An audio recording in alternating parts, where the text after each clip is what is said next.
Hello students. तो आज अपन start करने जा रहे हैं टेंस। जैसा कि आप हेडिंग भी देख पा रहे हैं और ये काफ़ी एक इम्पोर्टेंट टॉपिक है कंपटीशन एग्ज़ाम वगैरह के लिए और काफ़ी वैल्यू रखता है ये। तो अपनी जो फर्स्ट क्लास थी उसमें अपने बेसिक सी बातें की थी इसके बारे में और अपन आज इसको वहीं से स्टार्ट कर रहा हूँ। मैं थोड़ा सा 5 मिनट में वही चीज़ें है कि रिवाइज़ कर दूँगा, मैं इसको रिपीट कर देता हूँ 2 मिनट में। तो देखो, फर्स्ट ऑफ ऑल टेंस।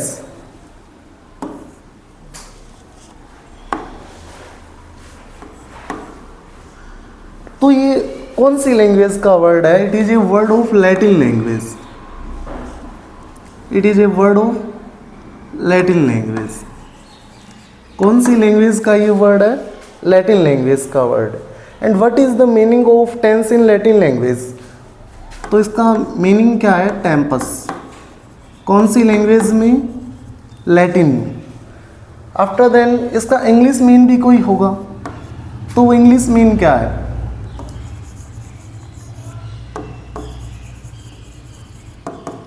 इसका जो इंग्लिश मीन है वो है टाइम।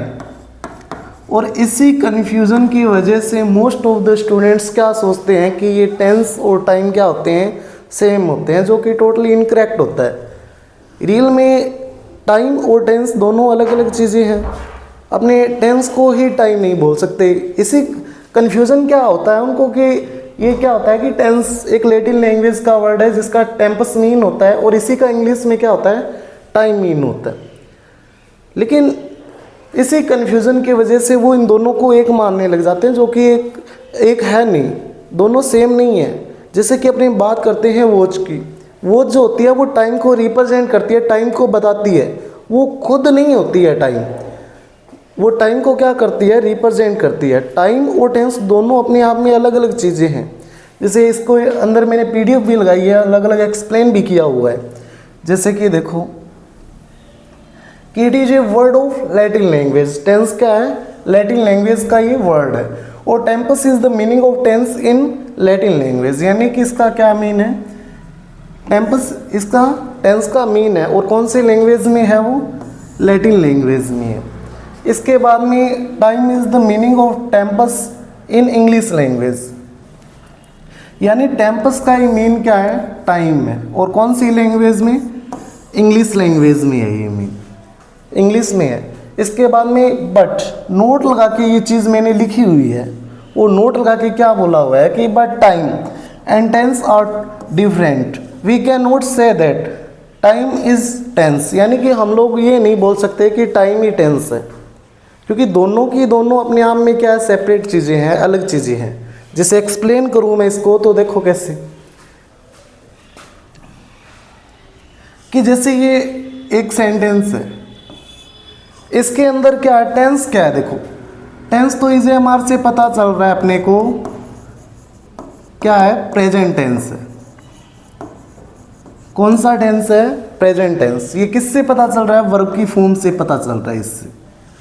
लेकिन यहाँ पर टाइम देखो ना, टुमारो, जो कि क्या टाइम है? टाइम कौन सा दिया हुआ है यहाँ पर? फ्यूचर टाइम दिया हुआ है। तो अपन इस तरीके से ये बोल सकते हैं कि टेंस और ये जो टाइम है दोनों अपने आप में डिफरेंट है। एक ही टेंस है, एक ही सेंटेंस है, उसके अंदर टाइम अलग दे रखा है, अलग रिप्रेजेंट कर रहा है, और ये टेंस जो है वो अलग रिप्रेजेंट कर रहा है, क्योंकि टेंस यहाँ पर प्रेजेंट है और टाइम क्या है? फ्यूचर है। तो इस तरीके से अपन बोल सकते हैं कि टाइम और टेंस दोनों सेम नहीं होते। इसके बाद में एक एग्जाम्पल और देखो, जैसे कि हनी टेस्ट्स स्वीट। यानी हनी का जो टेस्ट होता है वो क्या होता है? स्वीट होता है। तो अब इसमें देखो, टेंस जो है, टेंस इसमें कौन कौन सा है? प्रेजेंट टेंस भी है, पास्ट भी है, और इसी के साथ फ्यूचर टेंस भी है। इसी के साथ फ्यूचर टेंस भी इसके अंदर डिनोट है। लेकिन एक मिनट, ये क्या होगा कि जैसे टेंस तो कौन सा दिया हुआ है इसके अंदर? ओनली प्रेजेंट टेंस दिया हुआ है। बट टाइम देखो ना, टाइम यहाँ पर क्या दिया हुआ है? टाइम क्या है? प्रेजेंट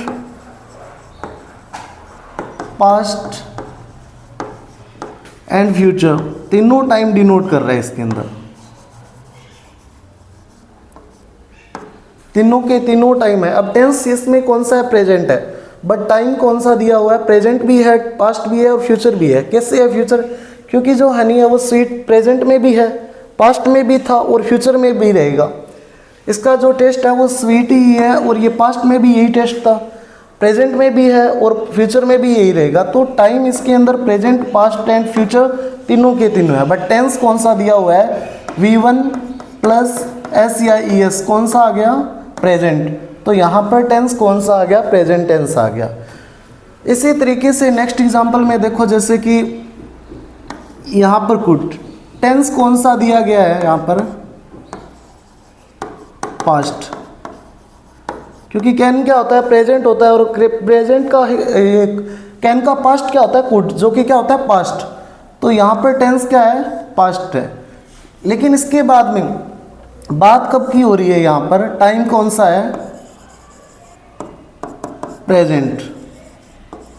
प्रेजेंट टाइम किससे है कि could I park my car है, यानी कि मैं क्या मैं अपनी कार पार्क कर सकता हूँ क्या यहाँ पर। अब यहाँ पर वो प्रेजेंट टाइम की बात कर रहा है, न कि पास्ट की या फ्यूचर की। ये एक पोलाइट रिक्वेस्ट के लिए यूज़ होता है। तो इसीलिए यहाँ पर टेंस भले इसने पास्ट यूज़ किया हो, बट टाइम प्रेजेंट की ही बात कर रहा है ये, क्योंकि अभी ये कार पार्किंग की बात कर रहा है जो कि प्रेजेंट टाइम का। तो इसीलिए यहाँ पर टाइम जो है वो प्रेजेंट दिया गया है और टेंस क्या दिया गया है, पास्ट दिया गया है। तो इस तरीके से अपन बोल सकते हैं कि टाइम और टेंस दोनों के दोनों क्या है, अपने आप में डिफरेंट थिंग्स है। इसके बाद में नेक्स्ट अब बात करते हैं इसके डेफिनेशन की, कि टेंस की जो डेफिनेशन है कि क्या होता है कि tense is a form of verb, यानी ये वर्ब की फॉर्म होती है जो कि क्या होती है, that is use to show the time of an action, जो कि क्या करती है, किसी भी एक्शन का टाइम शो करती है, टाइम बताती है। ये क्या होती है, वर्ब की फॉर्म होती है, वर्ब की फॉर्म होती है जो कि क्या करती है, किसी भी एक्शन में या सेंटेंस में क्या करती है, टाइम को रिप्रेजेंट करती है, टाइम को बताती है। जैसे कि एग्जांपल देखो, जैसे कि I am a language trainer, तो यहाँ पर जो है इज एम आर से क्या पता चल रहा है कि यहाँ पर टेंस कौन सा दिया गया है, प्रेजेंट टेंस दिया गया है। तो ये किससे पता चल रहा है, इसी वर्ब की फॉर्म से पता चल रहा है, इसी वर्ब की फॉर्म से पता चल रहा है कि यहाँ पर क्या है, टेंस कौन सा है, प्रेजेंट टेंस। और इसी तरीके से यहाँ पर टाइम भी पता चल रहा है कि टाइम कौन सा है, प्रेजेंट टाइम में। अब ये क्या है, देखो जैसे यहाँ पर बताया था ना इसने कि tense is a form of verb, यानी ये देखो वर्ब की फॉर्म है और ये क्या बताती है कि किसी भी एक्शन या नॉन एक्शन का टाइम बताती है। तो इसमें क्या टाइम बता रही है ना कि प्रेजेंट में, अभी मैं क्या हूँ, एक लैंग्वेज ट्रेनर हूँ, तो अभी प्रेजेंट की ही बात हो रही है। इसी तरीके से नेक्स्ट देखो, he is an intelligent person. अब यहाँ पर इज एम आर है, वो किस क्या होता है, प्रेजेंट की बात करता है। तो यहाँ पर टाइम कौन सा है, प्रेजेंट, और टेंस भी कौन सा हो जाएगा, प्रेजेंट। तो यानी कि ये वर्ब की फॉर्म ही है जो कि क्या कर रही है, किसी भी सेंटेंस में क्या बता रही है, वो टाइम को रिप्रेजेंट कर रही है। इसी तरीके से नेक्स्ट में क्या है कि दे वर ईटिंग फूड, यानी वो खाना खा रहे थे। अब वोज वर जो है वो पास्ट है, तो यहाँ पर टेंस कौन सा हो जाएगा, पास्ट हो जाएगा। टेंस कौन सा हो जाएगा, पास्ट टेंस हो जाएगा। तो ये किससे पता चल रहा है, वर्ब की फॉर्म से ही पता चल रहा है। यानी ये क्या होती है, वर्ब की फॉर्म होती है जो कि क्या करती है, किसी भी सेंटेंस में टाइम को रिप्रेजेंट कर रही है। अभी ये पास्ट टाइम को रिप्रेजेंट कर रही है ना, टाइम को क्या, कौन से को, पास्ट टाइम को रिप्रेजेंट कर रही है, क्योंकि वोज वर है वो पास्ट को रिप्रेजेंट करता है। इसके बाद में बात करते हैं अपने टाइप्स ऑफ टेंस, यानी टेंस के टाइप्स की बात करते हैं अपनी। 3 टाइप होते हैं, एक तो present tense, past tense and future tense. These are 3 types of a tense. इसके बाद में नेक्स्ट अब बात करते हैं फर्स्ट ऑफ ऑल अपने प्रेजेंट टेंस की। प्रेजेंट टेंस क्या है कि tense expressing an action that is currently going on और हैबिचुअली परफॉर्म्ड और स्टेट ऑफ दैट करंटली। यानी कि ये क्या होती है कि एक जो प्रेजेंट टेंस है वो क्या है कि करंट में या तो इसमें क्या होता है, करंट में कोई एक्शन हो रहा है, यानी कि प्रेजेंट टाइम में कोई एक्शन हो रहा है, तो वो कौन सा होगा, प्रेजेंट टेंस होगा। जैसे कि एग्जांपल देखो, इसमें एग्जांपल भी मैंने दे रखे हैं कि इसके साथ ही कोई हैबिट में कोई काम हो रहा है, रिपीट हो रहा है बार बार, हैबिट में है वो काम, तो वो भी कौन सा होगा, प्रेजेंट टेंस। और कोई काम है वो करंटली गोइंग ऑन, यानी अभी हो रहा है, अभी चल रहा है, तो वहाँ पर कौन सा होगा, प्रेजेंट टेंस होगा। जैसे the earth revolves around the sun, यानी कि जो अर्थ है वो किसके अराउंड चक्कर लगाती है, सन के अराउंड। तो ये एक उसकी हैबिचुअली वर्क है, रिपीटेड एक्शन है, और ये क्या है, यहाँ पर प्रेजेंट में अभी भी हो रहा है वो काम, पास्ट में भी था, फ्यूचर में भी था, यानी कंटिन्यू वो गोइंग ऑन है, चलता जा रहा है। तो इसीलिए यहाँ पर क्या है, ये बताया हुआ ना, करंटली गोइंग ऑन, यानी अभी भी वो काम चल रहा है, अभी भी तो अर्थ है वो रोटेट हो रही है ना, तो इसीलिए यहाँ पर क्या दिया गया है, कौन सा, प्रेजेंट टेंस यूज हुआ है यहाँ पर। इसके बाद में I go to work every day, यानी मैं डेली वर्क पर काम पर जाता हूँ मैं। अब डेली काम पर जाता हूँ तो यहाँ पर क्या हुआ, हर डे, यानी आज भी जा रहा हूँ, वो प्रेजेंट में भी जा रहा हूँ, तो वहाँ पर टेंस कौन सा हो जाएगा, प्रेजेंट टेंस। इसी तरीके से सी इज रीडिंग ए नोवेल, वो अभी क्या कर रही है, एक नोवेल रीड कर रही है, प्रेजेंट में कर रही है, इट मीन्स, तो यहाँ पर टेंस कौन सा हो जाएगा, प्रेजेंट टेंस हो जाएगा। इसके बाद में बात करते हैं अपने पास्ट टेंस की, पास्ट टेंस। तो देखो a tense expressing an action that has happened, यानी कि ये क्या होता है, पास्ट टेंस क्या होता है, जो पास्ट में कोई इंसिडेंट हुई है, कोई एक्शन है वो पास्ट में हुआ है, कोई इंसिडेंट है वो पास्ट में हो गई है, तो उसके लिए कौन सा टेंस यूज़ होता है, पास्ट टेंस। जैसे एग्जांपल देखो कि आई हैड माई लंच, यानी मैं अपना लंच कर चुका हूँ। अब यहाँ पर ये पास्ट की बात हो रही है, क्योंकि मैं अपना लंच कर चुका हूँ, पास्ट में किया था मैंने, तो यहाँ पर टेंस कौन सा यूज़ हुआ है, पास्ट टेंस यूज़ हुआ है। इसी तरीके से सी वॉज रीडिंग ए नोवेल, यानी वो क्या पढ़ रही थी, नोवेल पढ़ रही थी। अब नोवेल पढ़ रही थी तो वहाँ पर वो पास्ट में पढ़ रही थी, नोवेल पास्ट में पढ़ रही थी वो, तो ये एक्शन कब का है, पास्ट का है, तो टेंस भी कौन सा यूज़ हुआ है, पास्ट टेंस यूज़ हुआ है। इसके बाद में नेक्स्ट फ्यूचर टेंस। फ्यूचर में क्या होगा कि the verb form you used to talk about things that haven't happened yet, यानी कि अब फ्यूचर में क्या होगा कि वो एक्शन जो अभी हुआ नहीं है, ना ही अभी हो रहा है प्रेजेंट में, बट इन फ्यूचर वो होगा, फ्यूचर में वो होगा, तो वहाँ पर टेंस कौन सा यूज़ होगा, फ्यूचर टेंस। एग्जाम्पल देखो, जैसे I will see you tomorrow, यानी कि मैं तुमसे कल मिलूँगा। अब कल मिलूँगा तो फ्यूचर में मिलेगा, कल मिलेगा, यानी अभी तक मिला नहीं है वो, कल मिलेगा, तो यहाँ पर जो टेंस यूज़ होगा वो कब होगा, कौन सा होगा, फ्यूचर टेंस यूज हुआ एज विल सेल। इसी तरीके से next, you will get the answer by post, यानी तुम्हें पोस्ट के थ्रू इसका आंसर मिल जाएगा।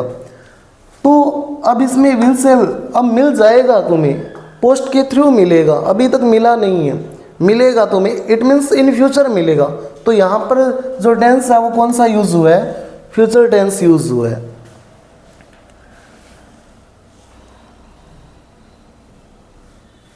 इसके बाद में types of present tense. Present tense के जो टाइप्स है वो देखो कितने टाइप्स है, जैसे 4 टाइप्स है इसके, प्रेजेंट इंडेफिनेट या सिंपल टेंस, इंडेफिनेट या सिंपल टेंस दोनों एक ही है। इसके बाद में present continuous tense, present perfect tense और प्रेजेंट परफेक्ट कंटिन्यूस टेंस। इसके बाद में इसी तरीके से types of past tense, past tense के भी वही सेम टाइप है, बट फ़र्क क्या होगा कि यहाँ प्रेजेंट की बजाय क्या लग जाएगा, पास्ट लग जाएगा। जैसे कि एग्जांपल देखो, types of past tense, past indefinite या simple tense, past continuous, past perfect tense और पास्ट परफेक्ट कंटिन्यूस टेंस। इसके बाद में types of future tense, future में भी वही सेम टेंस है, बट पास्ट की बजाय या प्रेजेंट की बजाय इस बार क्या यूज़ होगा, यहाँ पर स्टार्टिंग में फ्यूचर यूज़ होगा। जैसे फ्यूचर इंडेफिनेट या सिंपल टेंस, इसके बाद में future continuous tense, future perfect tense और फ्यूचर परफेक्ट कंटिन्यूस टेंस होगा। अब इसके बाद में अपन बात करते हैं नेक्स्ट, हमारा जो फर्स्ट टेंस है कौन सा है, जो प्रेजेंट इंडेफिनेट या सिंपल टेंस, जो कि अभी फर्स्ट टेंस ही है। टोटल 12 जो 12 अपने टेंस है उसमें से फर्स्ट टेंस है ये। तो एक तो इसकी हिंदी में पहचान क्या होगी, ता है, ती है, ते है, इसका बेसिक मैंने आपको पिछली क्लास में भी बताया था। इसकी स्ट्रक्चर देखो आप, स्ट्रक्चर में क्या होगा, इस स्ट्रक्चर को अपने को क्या करना है, फॉलो करना है। जैसे कि इसकी अफर्मेटिव की स्ट्रक्चर क्या होगी कि सब्जेक्ट प्लस V1, V1 के साथ कई बार क्या ओनली V1 आती है, और कई बार क्या होगा V1 के साथ S या ES, यानी वर्ब की फर्स्ट फॉर्म के साथ या तो S यूज होगा या फिर ES यूज होगा। इसके बाद में ऑब्जेक्ट प्लस एक्स्ट्रा इंफॉर्मेशन। इसके बाद में क्या होता है नेगेटिव। नेगेटिव में क्या होता है, नोट लगता है। जब बात हो ओनली नेगेटिव की तो नोट किसके बाद लगेगा, हेल्पिंग वर्ब के बाद लगेगा। लेकिन जब बात हो इंटेरोगेटिव नेगेटिव की तब जो नोट लगता है वो सब्जेक्ट के बाद में लगता है। तो देखो जैसे यहाँ पर ओनली नेगेटिव है ना, तो सब्जेक्ट प्लस हेल्पिंग वर्ब क्या आएगी, डू डज इसके अंदर। इसके बाद में हेल्पिंग वर्ब के जस्ट बाद क्या आएगा, नोट आएगा, क्योंकि ओनली नेगेटिव है। ओनली नेगेटिव होगा तो हेल्पिंग वर्ब के जस्ट बाद क्या लगेगा, नोट लगेगा। इसके बाद में अब यहाँ पर ओनली V1 आएगी। अब इसके साथ S या ES वगैरह यूज़ नहीं होगा। क्योंकि S या ES क्यों नहीं यूज़ होगा, क्योंकि यहाँ पर हेल्पिंग वर्ब है, वही सिंगुलर प्लूरल वर्ब के अकॉर्डिंग, सब्जेक्ट के अकॉर्डिंग यूज होगी वहाँ पर। इसके बाद में इंटेरोगेटिव सेंटेंस। इंटेरोगेटिव जो सेंटेंस है इसके अंदर क्या होगा, हेल्पिंग वर्ब जो है वो स्टार्टिंग में ही आती है और लास्ट में क्वेश्चन मार्क आता है। इसके अंदर जो हेल्पिंग वर्ब स्टार्टिंग के अंदर आएगी और इसका जो आंसर होगा वो किसके अंदर आएगा, हमेशा यस या नो के अंदर आएगा। जैसे कि एग्जांपल देखो, इंटेरोगेटिव सेंटेंस में पहले तो ये हेल्पिंग वर्ब डू डज आएगी। Helping verb do does plus subject, subject के जस्ट बाद, एक मिनट ये नेगेटिव है। इंटेरोगेटिव सेंटेंस, इंटेरोगेटिव में हेल्पिंग वर्ब डू डज, इसके बाद सब्जेक्ट, फिर V1, फिर ऑब्जेक्ट, फिर एक्स्ट्रा इन्फॉर्मेशन और क्वेश्चन मार्क। इसके बाद में इंटेरोगेटिव नेगेटिव में क्या होगा, नोट लगेगा और किसके बाद लगेगा, जो सब्जेक्ट है उसके जस्ट बाद लगेगा। जैसे कि देखो हेल्पिंग वर्ब स्टार्टिंग में आएगी, मैंने बताया था इंटेरोगेटिव है तो हेल्पिंग वर्ब डू या डज। इसके बाद में सब्जेक्ट, इसके बाद में सब्जेक्ट के बाद जस्ट बाद क्या लगेगा, नोट लगेगा, क्योंकि इंटेरोगेटिव सेंटेंस है। इसके बाद में V1, फिर ऑब्जेक्ट और एक्स्ट्रा इन्फॉर्मेशन और लास्ट में क्वेश्चन मार्क लगेगा। इसका भी जो आंसर है वो यस या नो में ही आएगा। इसके बाद में बात करते हैं अपने WH वर्ड इंटेरोगेटिव सेंटेंस की। WH वर्ड इंटेरोगेटिव सेंटेंस के अंदर ये क्या होता है, इंटेरोगेटिव की कॉपी होता है, बट स्टार्टिंग में क्या लग जाता है, WH वर्ड लग जाता है और इसका जो आंसर है वो यस या नो में नहीं होता। इसका आंसर पूरा हमें एक्सप्लेन करना पड़ता है पूरा डीपली तरीके से। तो देखो WH वर्ड और इंटेरोगेटिव जो है आगे उसको सेम का सेम वही नोट कर देना है। जैसे इंटेरोगेटिव में क्या था, helping verb do does I थी। इसके बाद में यहाँ पर देखो ना ये रहा। इसके बाद में क्या है कि सब्जेक्ट आया, फिर V1 आया, फिर ऑब्जेक्ट, एक्स्ट्रा इन्फॉर्मेशन और लास्ट में क्वेश्चन मार्क आ गया। इसके बाद में WH word interrogative negative sentence, इसके अंदर वही है, WH वर्ड आ गया स्टार्टिंग के अंदर। इसके बाद में क्या है, वही है इंटेरोगेटिव नेगेटिव आ गया ना, तो मैंने बताया था, क्या बताया था कि जो नोट लगेगा वो सब्जेक्ट के जस्ट बाद लगेगा। तो यहाँ पर हेल्पिंग वर्ब डू डज आ गई, इसके बाद में सब्जेक्ट आ गया, फिर नोट आ गया, फिर V1, फिर ऑब्जेक्ट और एक्स्ट्रा इन्फॉर्मेशन और लास्ट में क्वेश्चन मार्क आ गया। तो इस तरीके से ये स्ट्रक्चर थी, क्योंकि अपने क्या है जब एग्जाम्पल जब करते हैं तो इस स्ट्रक्चर को हमें फॉलो करना पड़ता है। इसके बाद में अपन बात करते हैं हेल्पिंग वर्ब डू और डज का यूज़, क्योंकि इसी में स्टूडेंट सबसे ज़्यादा कंफ्यूज रहते हैं वो कि कहाँ पर डू यूज़ करना है और कहाँ पर डज यूज़ करना है। तो इसके लिए देखो कि फर्स्ट ऑफ ऑल जो डू है उसके लिए सब्जेक्ट क्या होना चाहिए हमारा, आई, वी, यू, दे, नेम्स या प्लूरल नाउन होना चाहिए। अब प्लूरल नाउन क्यों होना चाहिए, क्योंकि जो डू है वो अपने आप में क्या होता है, प्लूरल होता है। डू जो है वो क्या होता है,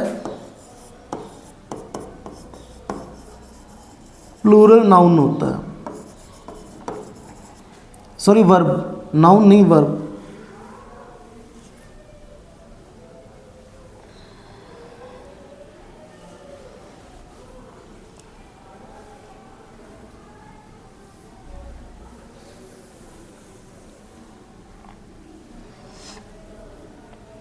तो ये क्या होगा, प्लूरल वर्ब होगा।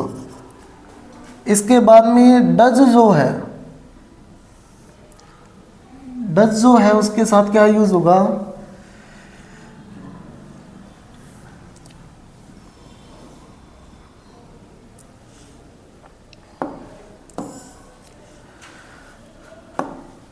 हाँ तो डू जो है वो प्लूरल वर्ब है।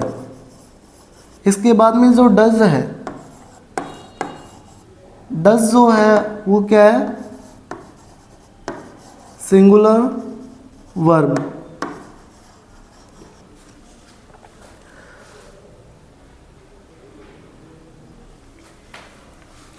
तो डू का यूज, इसके लिए सब्जेक्ट क्या होना चाहिए हमारे पास, आई वी यू दे नेम्स, यानी मोर देन वन नेम, या फिर क्या है प्लूरल नाउन होना चाहिए, यानी एक से ज़्यादा हमारे सब्जेक्ट होने चाहिए। इसके बाद में सेंटेंस टाइप कौन सा होगा, जो मैंने अभी आपको 6 टाइप बताए हैं। कौन कौन से, एक तो affirmative, negative, interrogative, interrogative negative, WH interrogative और WH इंटेरोगेटिव नेगेटिव।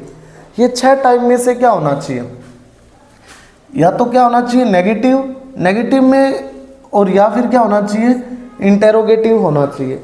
अब इंटेरोगेटिव में इंटेरोगेटिव नेगेटिव भी हो सकता है, और WH इंटेरोगेटिव भी हो सकता है, और WH इंटेरोगेटिव नेगेटिव भी हो सकता है वो।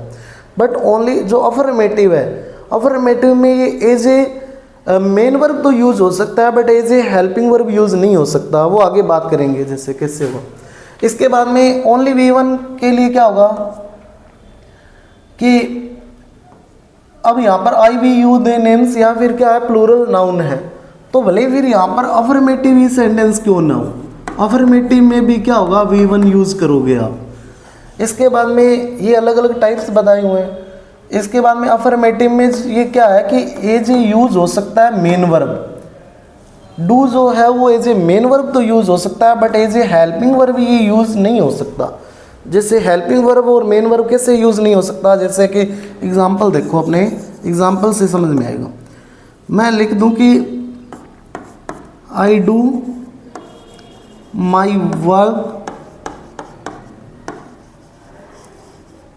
माई सेल्फ, यानी मैं अपना काम खुद करता हूं। अब यहाँ पर जो डू आया है, यहाँ पर जो डू आया है वो किस लिए यूज हुआ है, यहाँ पर ये main verb as a main verb use हुआ है, यहाँ पर ये हेल्पिंग वर्ब नहीं है।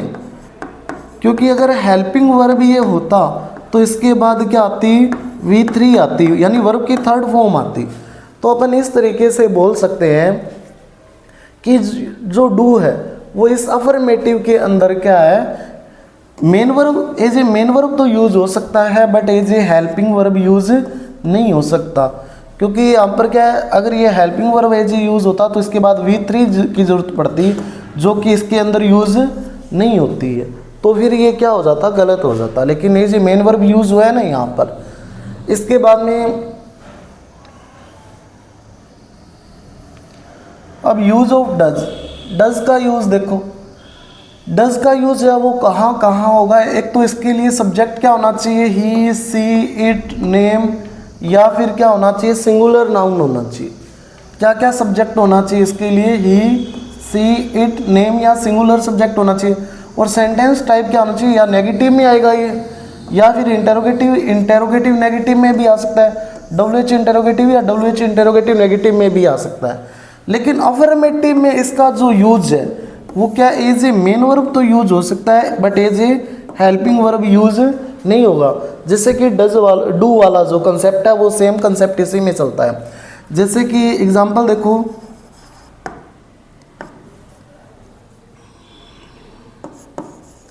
ही डज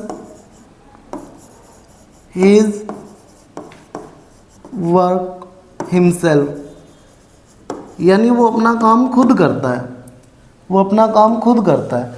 अब यहाँ पर इसके लिए क्या यूज़ हुआ है, ही के बाद क्या हुआ है, डज यूज़ हुआ है। और सेंटेंस भी कौन सा है, ये अफर्मेटिव है, अफर्मेटिव है। लेकिन ये जो डज यूज़ हुआ है वो as a main verb use हुआ है, as a main verb use हुआ है, न कि as a helping verb. As a helping verb use नहीं हुआ है, क्योंकि हेल्पिंग वर्ब अगर ये होता तो इसके बाद V3 आती, जो कि क्या है परफेक्ट में आती है। जो कि परफेक्ट में आती है, और डज वगैरह वैसे भी उसमें परफेक्ट में नहीं होते एज ए हेल्पिंग वर्ब, क्योंकि इसमें as a helping verb has have आता है।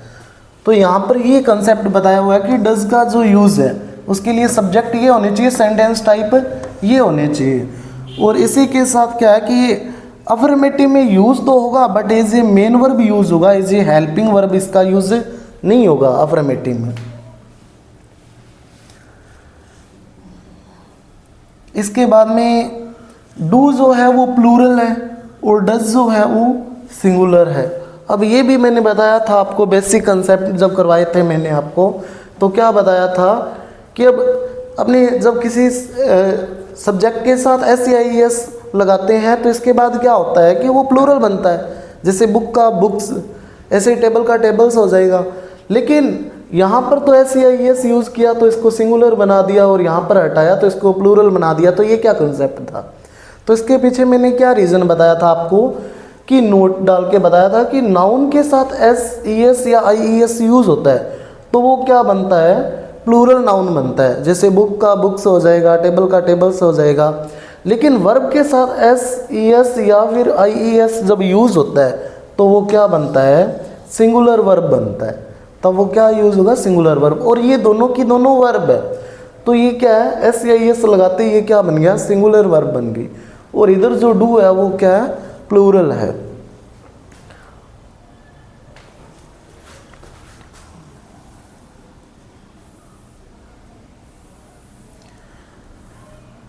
इसके बाद में नेक्स्ट देखो नोट। इस टेंस में जो हैज़ है वो पोजीशन या रिलेशनशिप दिखाते हैं। हैज़ वाला कंसेप्ट बताया था मैंने आपको, और इसी के साथ यहाँ पर अलग से मैंने एक्सप्लेन भी किया इस चीज़ को कि इसमें या तो पोजीशन यानी कि अधिकार दिखाएगा वो, या फिर रिलेशन यानी रिश्ता बताएगा वो हैज़ जब यूज़ होगा तो। जैसे एग्जाम्पल देखो कि आई हैव ए पेन, यहाँ पर पोजीशन बताया जा रहा है, अधिकार बताया जा रहा है कि मेरे पास क्या है, एक पेन है, तो यानी कि मेरा क्या है, पोजीशन है, अधिकार है उस पर। इसके बाद में सी हैज ए ब्रदर, अब उसका क्या है, उसके एक भाई है। अब भाई है उसका, तो वो क्या बता रहा है, यहाँ से रिलेशनशिप बता रहा है, उनका संबंध बता रहा है। तो यहाँ से क्या पता चल रहा है कि हैज़ है जो इस सेंटेंस के अंदर या इस टेंस के अंदर जब यूज़ होते हैं तो वो क्या बताते हैं, या तो पोजीशन बताते हैं या फिर क्या बताते हैं, रिलेशन बताते हैं।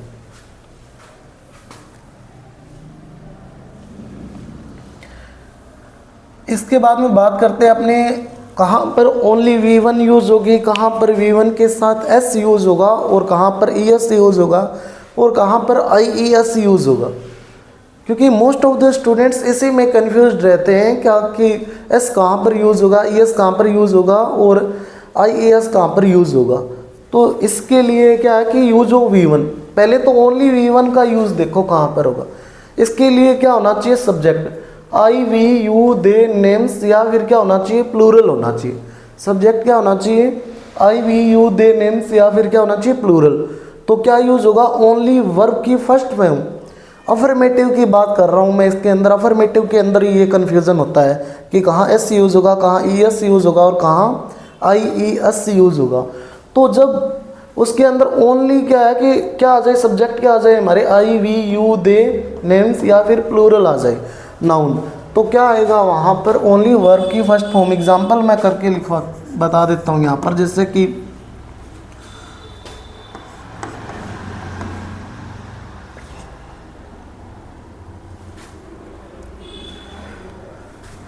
I always go on morning walk, यानी मैं हमेशा कहाँ पर जाता हूँ, मॉर्निंग वॉक में वॉक पर जाता हूँ। तो यहाँ पर आई जो है, सब्जेक्ट क्या मिला है, आई, तो यहाँ पर V1 यूज़ होगा, यानी गो का गो सेम आ जाएगा। ये क्या आ जाएगा, गो आ जाएगा, जो कि सेम का सेम आ जाएगा। इसके बाद में बात करते हैं V1 के साथ S कब यूज़ होगा। अब S कब यूज़ होगा, इसके लिए subject he, she, it, name या सिंगुलर होना चाहिए। V1 के साथ S कब यूज़ होगा, जब सब्जेक्ट हमारा ही, सी, इट, नेम या सिंगुलर होगा। और सेंटेंस टाइप क्या बताया हुआ है, अफर्मेटिव। जैसे कि और इसी के साथ क्या है कि आपको लेटर को भी ध्यान में रखना पड़ेगा। क्यों, क्योंकि क्या होता है कि V1 के साथ ईएस भी यूज होता है इन सब्जेक्ट के साथ। दोनों के अंदर सब्जेक्ट क्या है, सेम है, यहाँ पर भी और यहाँ पर भी। जैसे ही सी इट नेम या सिंगुलर नाउन है और इधर भी ही सी इट नेम या सिंगुलर नाउन है, लेकिन यहाँ पर अपने को क्या चेक करना पड़ेगा, last letter of verb. Verb का जो लास्ट लेटर है वो चेक करना पड़ेगा। अगर वर्ब का last letter B C D E G J K L M N P Q R T V W या वाई आ रहा है, इनमें से अगर वर्ब का लास्ट लेटर आ रहा है तो वहाँ पर आप क्या यूज़ करोगे, V1 के साथ एस यूज़ करोगे। जैसे कि एग्जाम्पल मैं आपको लिखवा के बताता हूँ कि सी ऑलवेज ईट फ्रूट, यानी वो हमेशा फ्रूट खाती है। अब यहाँ पर सी सब्जेक्ट यूज हुआ है और इसके बाद में क्या है, ईट्स, लास्ट लेटर क्या है, टी है, तो यहाँ पर आप क्या यूज़ करोगे, एस यूज़ करोगे, क्योंकि इसका लास्ट लेटर वर्ब है ये, और वर्ब का लास्ट लेटर टी हो तो आप क्या यूज़ करोगे, वर्ब की फर्स्ट फॉर्म के साथ एस यूज़ करोगे। इसके बाद में बात करते हैं ई एस की, तो इसके लिए भी दोनों सब्जेक्ट सेम थे, जैसे ही सी इट नेम या सिंगुलर नाउन था। अब इसमें क्या है कि इसमें भी सेंटेंस टाइप अफर्मेटिव की बात हो रही है और यहाँ पर भी वर्ब के लास्ट लेटर ये होने चाहिए। अगर A I O U F F E C H S H या डबल एस या एक्स जेड या डबल जेड आ जाए तो आप क्या यूज़ करोगे, इसके साथ वर्ब की फर्स्ट फॉर्म के साथ ई एस यूज़ करोगे। जैसे कि एग्जांपल अपने बात करें तो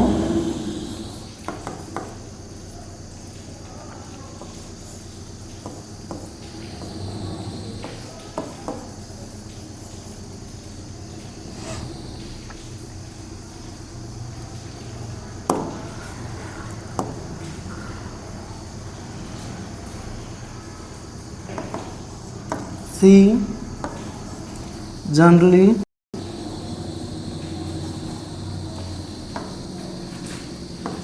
फिनिश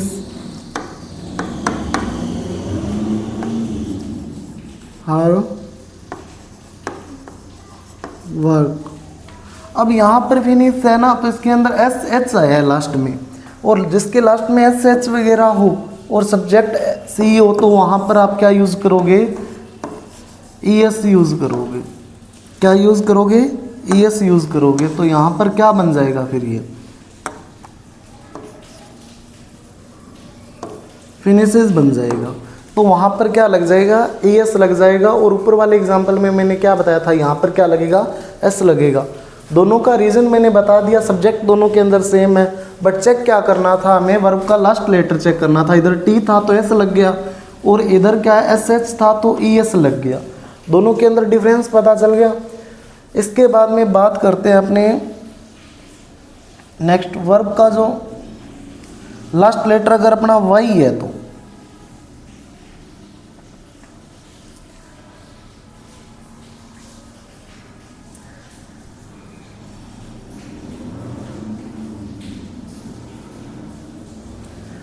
इसमें क्या है, यदि वर्ब का लास्ट लेटर क्या वाई आ जाए फिर क्या कंडीशन होगी। तो इसके लिए 2-3 कंडीशन बनती है कि यदि किसी सेंटेंस का subject he she it name या सिंगुलर हो और वह सेंटेंस प्रेजेंट इंडेफिनिट टेंस का हो तो क्या होगा कि, और अफर्मेटिव हो तो उस सेंटेंस में वर्ब का लास्ट लेटर वाई है, और वाई से अगर ठीक पहले कोई वोवल आ जाए, वोवल यानी कि ए ई आई ओ यू आ जाए, लास्ट लेटर कोई वर्ब है उसका लास्ट लेटर वोवल वाई है, और वाई से जस्ट पहले क्या आ रहा है, वोवल आ रहा है। और वोवल कौन कौन से, जैसे ए ई आई ओ यू, इनमें से कोई आ जाए तो आप क्या करोगे, वहाँ पर उस वर्ब के साथ एस यूज़ होगा। जैसे कि प्ले है तो ये क्या हो जाएगा, प्लेज हो जाएगा, एस लग जाएगा फिर इनके साथ। ये वर्ब के साथ क्या यूज़ होगा, एस यूज़ होगा। इसी तरीके से है तो क्या हो जाएगा, सेज हो जाएगा, क्योंकि यहाँ पर क्या लास्ट लेटर वाई है और वाई से जस्ट पहले क्या दिया हुआ है, वोवल दिया हुआ है। इसके बाद में बात करते हैं कॉन्सोनेंट की। अब वर्ब का लास्ट लेटर वाई होने पर, अब अगर क्या है, यदि किसी सेंटेंस में सब्जेक्ट वही है ही सी इट नेम या सिंगुलर हो और वह सेंटेंस प्रेजेंट इंडेफिनिट टेंस का हो और इसी के साथ अफर्मेटिव सेंटेंस का हो, तो क्या है उस सेंटेंस में वर्ब का लास्ट लेटर अगर वाई है और वाई से ठीक पहले अगर कॉन्सोनेंट आ जाए, इस बार क्या है वोवल ना के क्या आ जाए, कॉन्सोनेंट आ जाए, लास्ट लेटर क्या आ गया, वाई आ गया और वाई से जस्ट पहले वोवल ना आके क्या आ गया, इस बार कॉन्सोनेंट आ गया, तो क्या होगा वाई को इस बार क्या करना पड़ेगा, रिमूव करना पड़ेगा। पहले तो वाई के साथ एस लगा रहे थे जब इससे पहले वोवल आ रहा था, लेकिन अब इस बार क्या करना पड़ेगा, अगर कॉन्सोनेंट आया तो वाई को हटाना पड़ेगा और उसको रिप्लेस करके क्या यूज़ करना पड़ेगा, आई ई एस यूज़ करना पड़ेगा। जैसे कि एग्जांपल देखो, रिप्लाइज, इसके बाद में ये क्या होगा, अब यहाँ पर वाई हट के क्या आ गया, आई ई एस यूज़ हुआ है, आई ई एस। इसी तरीके से यहाँ पर क्या आ जाएगा, ट्राइज आ जाएगा। यहाँ पर ये वाई रिमूव होके क्या यूज़ हुआ है, आई ई एस यूज़ हुआ है।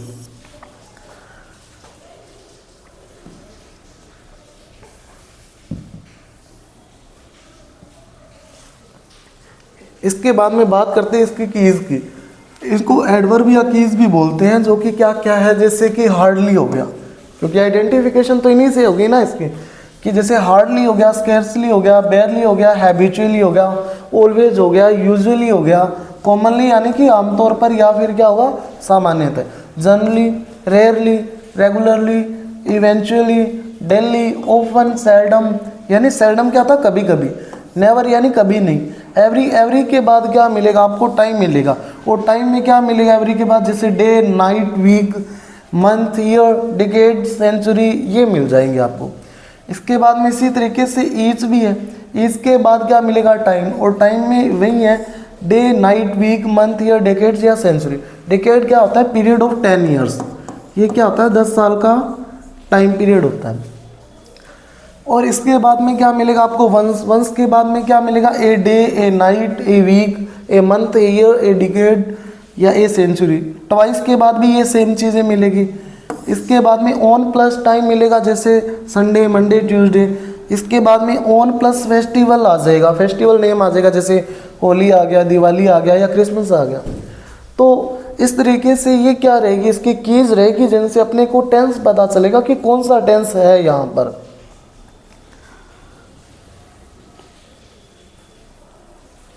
इसके बाद में इन केस के अलावा भी इस टेंस का यूज़ कहाँ कहाँ पर हो सकता है, वो कंडीशन भी है अपने पास।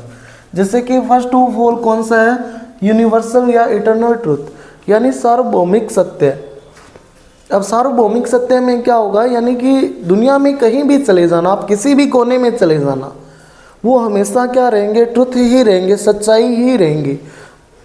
जैसे कि एग्जाम्पल देखो, the sun set in the west, यानी कि सनसेट कौन सी डायरेक्शन में होता है, वेस्ट डायरेक्शन में होता है, भले दुनिया के किसी भी कोने में चले जाना आप।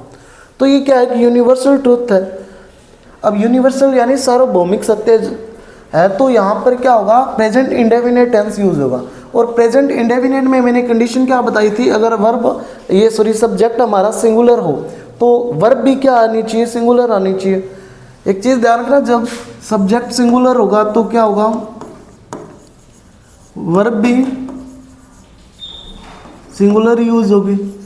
और अगर सब्जेक्ट हमारा क्या है, प्लूरल है, तो वर्ब भी क्या होगी, प्लूरल यूज होगी। जैसे कि एग्जांपल देखो, द सन, अब सन ओनली वन है, एक ही है, सिंगुलर है। अब सिंगुलर है तो वर्ब भी क्या होगी, सिंगुलर यूज होगी। और वर्ब को सिंगुलर बनाने के लिए या अपने को क्या करते हैं, उसके साथ एस या ई एस ये यूज़ करते हैं, या आई एस यूज़ करते हैं। तो देखो, जैसे लास्ट लेटर चेक करना पड़ेगा सिंगुलर के लिए, यहाँ पर टी है तो यहाँ पर क्या लग जाएगा, सेट्स, जो कि मैं आपको पहले ही बता चुका हूँ। इसके बाद में the sun rises in the east, sun है वो कौन सी डायरेक्शन में राइज होता है, ईस्ट में। अब ईस्ट में ये क्या होता है, राइज होता है। और लास्ट लेटर यहाँ पर क्या दिया हुआ है, ई दिया हुआ है, तो यह क्या हो जाएगा, राइजेज हो जाएगा। क्योंकि ये क्या है, सिंगुलर है, तो वर्ब भी क्या होनी चाहिए, सिंगुलर होनी चाहिए। और वर्ब को सिंगुलर बनाने के लिए उसके साथ एस सी एस या फिर आई ई एस यूज़ करते हैं, ऐड करते हैं उसके साथ। इसके बाद में the earth rotate on its axis, इसमें क्या होता है, कि जो अर्थ है वो अपने एक्सिस पे रोटेट होती है, तो लास्ट लेटर अर्थ एक ही है, सिंगुलर है, तो वर्ब भी सिंगुलर और लास्ट लेटर ई है, तो क्या यूज़ होगा, एस यूज़ होगा। तो यहाँ पर क्या हो जाएगा, रोटेट्स हो जाएगा। इसके बाद में बात करते हैं अपने परमानेंट एक्टिविटी, जो वर्क है वो परमानेंट हो रहे हैं, कोई एक्टिविटी अगर हो रही है वहाँ पर टेंस यूज करेंगे। जैसे कि देखो आप, the Ganges spring from the Himalaya, यानी गंगा है वो से निकलती है, हिमालय से निकलती है, तो यहाँ पर एक गंगा वो है, कौन सी यूज करेगी अपने ऊपर लेटर जी एस प्रिंसिपल, जो भी प्रिंसिपल वगैरह थ्योरीज वगैरह हो उनके लिए कौन सा टेंस यूज होता है, प्रेजेंट इंडेफिनिट टेंस। जैसे कि a triangle has have 3 sides, यानी एक ट्रायंगल होती है, एक जो त्रिभुज होता है उसके अंदर क्या होती है, 3 साइड्स होती है। ये क्या है, 3 साइड्स है इसकी। तो यहाँ पर ये क्या है कि 3 साइड है और ट्रायंगल एक सिंगुलर है, सिंगुलर है, तो हैज हैव में से सिंगुलर कौन सा है, हैज है, क्योंकि हैव तो प्लूरल के लिए यूज होता है, तो यहाँ क्या यूज हो जाएगा, हैज यूज हो जाएगा। इसके बाद में next, light travel faster than sound, यानी लाइट जो है वो साउंड से भी फास्ट ट्रैवलिंग करती है, साउंड से भी फास्ट चलती है वो। तो अब देखो लाइट जो है वो सिंगुलर है, और सिंगुलर है तो वर्ब भी सिंगुलर होनी चाहिए, तो यहाँ पर क्या आ जाएगा, ट्रैवल, लास्ट लेटर एल है तो क्या आ जाएगा, एस लग जाएगा, ट्रैवल्स हो जाएगा वो। इसके बाद में नेचुरल या इनहेरिटेंट क्वालिटीज़, यानी जो प्राकृतिक गुण होते हैं जो नेचर से हमें मिले होते हैं, ठीक है, तो वो क्या, वो भी किस में यूज होंगे, इसी में प्रेजेंट इंडेफिनिट टेंस में। जैसे हनी, इज या आर में से स्वीट क्या यूज होगा, कि इज यूज होगा, क्योंकि यहाँ पर हनी है वो एक अनकाउंटेबल नाउन है, और अनकाउंटेबल जो नाउन होता है उसको हम क्या मानते हैं, हमेशा ही सिंगुलर मानते हैं, और अगर हमारा सब्जेक्ट ही सिंगुलर है तो वर्ब भी आगे क्या है, सिंगुलर यूज होगी। और इज या मार में से क्या है, सिंगुलर कौन सा है, इज है। इसके बाद में a mother blank love her children, यानी एक मदर होती है वो अपने बच्चे को लव करती है, ये उसकी क्या है, गॉड गिफ्टेड क्वालिटी होती है या नेचुरल उसकी हैबिट होती है। तो यहाँ पर एक मदर सिंगुलर है, तो यहाँ पर लव लास्ट लेटर ई हो तो क्या आ जाएगा, एस यूज हो जाएगा वहाँ पर।